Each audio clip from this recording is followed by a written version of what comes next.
beep, beep. Have a good time. Oh, I'm not wearing any makeup. Oh, take a second. So, hi! This video is so requested, and it makes me feel cool to say that, as always. I'm excited to share this because I feel like this is a very valuable thing. This is something that everybody at Scad, everybody at really any school goes through. This is very Scad specific, but this is something that you all need to know, and that is, so, you want to move off campus. What are the pros and cons of living on campus and moving off campus? Should you even bother moving off campus? When should you move off campus? Should you stay on campus? Probably not. All of those things I'm going to cover. I'm going to cover costs, I'm going to answer your questions, I'm going to do all of that here, so keep watching and make sure to like and subscribe and watch the whole thing so I get good engagement and I get money because monetization is like the best. So basically I'm just going to start out with the main question. What are the costs? Got all my numbers here. I did math for you guys, so you're welcome. Our tuition last year was $34,000 something, and it's gone up $2,000 more for who knows, probably so we could just buy more VW bugs.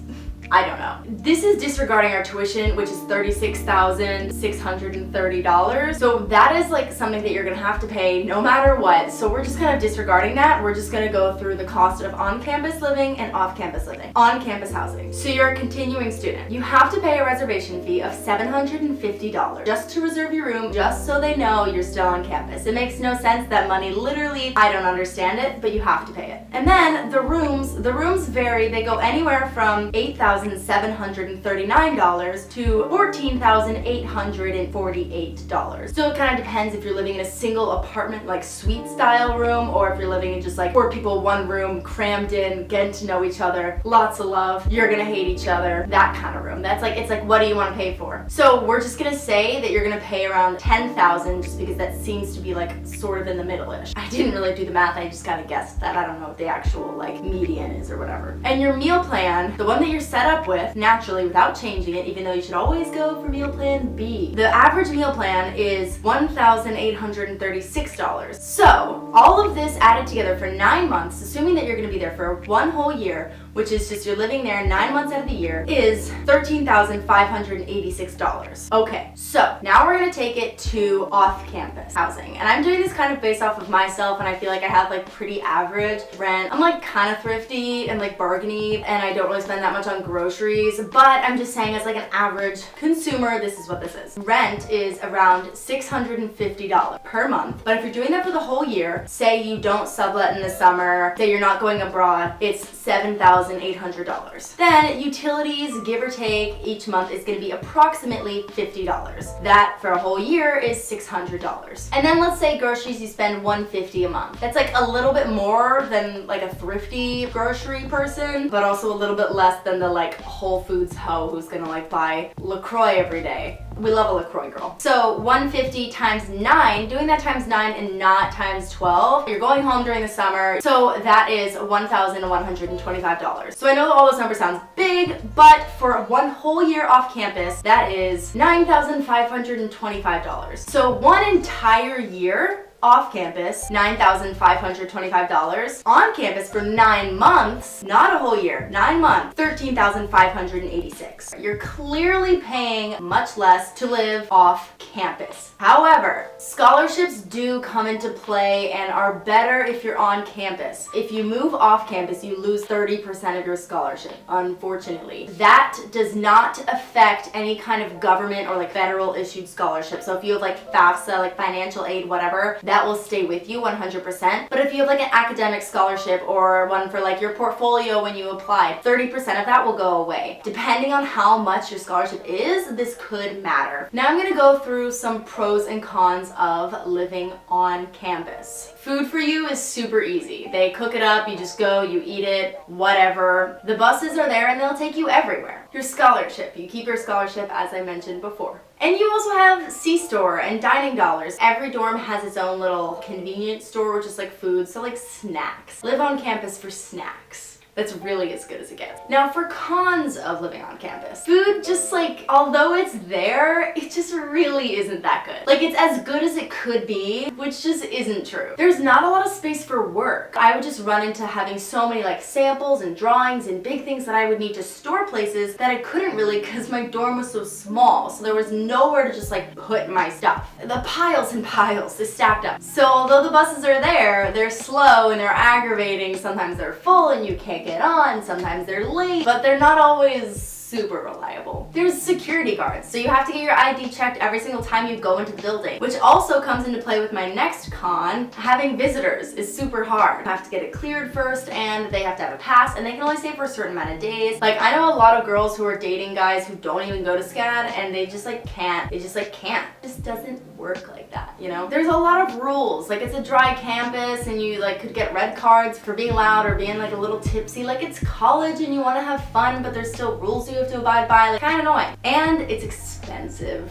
but we already do that. Now for the off-campus pros and cons. Starting off with pros. You have total freedom. Depending on where you live, of course, if you live in like a big apartment, you might not be able to like paint the walls or something. You can literally do whatever you want. You have all the food you want. You can buy all of your food. Tired of J.O.'s only serving oily pasta? You can buy pasta and enjoy it too. Pesto, unlimited. Vodka sauce, unlimited. Vodka in general, unlimited. You decide. Groceries. You have way more room. Obviously, this depends on where you end up living, but most likely you'll have way more room than you did on campus. And also most likely you're living with your best friends. You might not be living with roommates that you necessarily want to be living with when you're on campus, but when you're off campus, probably at that point you found like your best friends and you're living with them and it's best and you love it so much. It's just the greatest thing to ever happen to you. Not to be dramatic or anything, but like I love my best friends and they're the best people ever and I live with them, so go me. And also most likely you'll get your own room. I literally never want to share a room with someone ever again, unless it's my significant other like in the future. But as for right now, peace and quiet?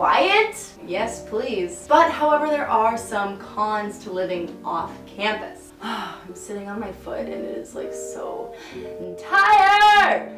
Okay, let's get back to this. So the cons of living off campus, they're there. They're definitely there. Gonna start off the first one with real life problems. You have real life problems. The city might just like turn off your water for no reason and then also turn off your AC at the same time. And your landlord might like really be just horrible and just never fix it. You know, so you're not only sweating, but you like can't shower. It's fun. It's fun, but like real life problems. It's tough when it's not all automatic. When you pay on campus fees, it's just like one payment, you do it once at a time, and with this you got all the bills you have to split up with all your roommates, and it's just like it's a whole own deal. If you're a real adult, you have to deal with that stuff now. It's kind of a bummer. The only other con that I can really think of is parking. Every Scad building has parking, but when you live off campus, no. My building has 6 units in it and there are 4 people per unit. There are 4 spots for my entire building. I mean, there's street parking, but then sometimes you have to pay for it, and then other times it'll just be 90-minute parking, so you'll get a ticket. Oh, the tickets you get. The tickets you get when you live off campus. We can't all win. Now I'm going to answer just some of your questions you guys asked me. I posted on Instagram as always. When do people usually move off campus? Most people sophomore year and then the rest of us junior year. Like it's really, there's really no difference. It's just like when you get to it, most people move off campus. I think, unless you're like animation and you live at Monty, which is like also where your academic building is and you just never have to leave, and then you have an excuse to wear pajamas all the time. Where do most people live? So this is a really good question. A lot of people, you're gonna want to like look downtown. Don't do that. Most people live between Park Avenue and 43rd Street, going like the north to south. That is north and south. It could very well be east and west. Top to bottom, you got Park Avenue, 43rd Street, which is like right after Forsyth Park. And then going the other way, it's between Montgomery Street and Broad Street. So those are that's like kind of the box of where people usually live when they live off campus. Most people live in houses. I live in an apartment, super small.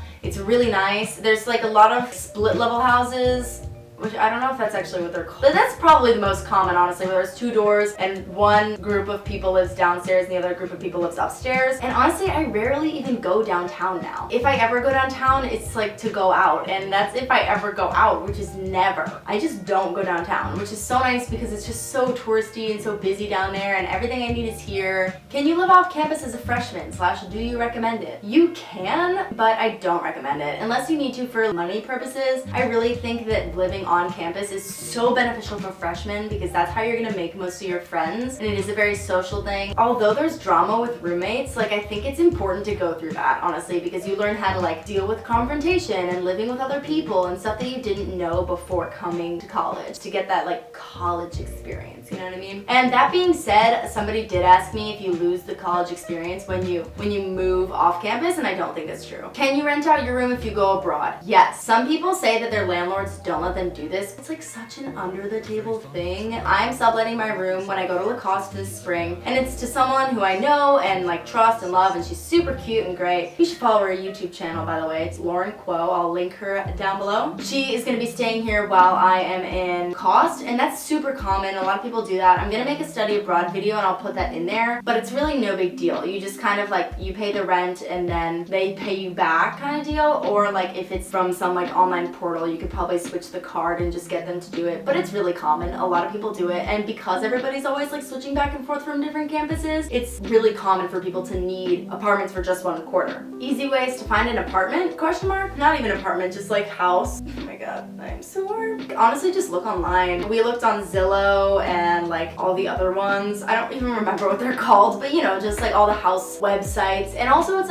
important to ask seniors. A lot of seniors will be graduating and they need someone to take their house, and it'll be a lot easier for them. Also, if they have like a nice place, you can snag that before anybody else does. And that also probably makes it a lot easier on the realtors. I know nothing about realtors, but just gonna say that. So keep your realtor in mind and be nice. What is transportation like without a car living off campus? So I didn't have a car last quarter. I do have one this quarter. It's not bad. If you don't have a car, definitely would recommend getting a bike. But also if you live near an academic building, you can take the buses. Or maybe your friends will have a car you can use. Not having a car in Savannah is not the end of the world at all. It's so small where you can literally bike anywhere within 15 minutes. And it's not bad. It's super flat. 100% recommend it. How safe is living off campus? That is my last question. Honestly, it depends on where you live, but for the most part, pretty safe. I do know a lot of people have had their bikes stolen off their porches. I'll be honest, that happens a lot. Some people get their mail stolen, but that literally happens in every city. I'm not gonna just be like, it's Savannah, it's unsafe, gang violence, oh my,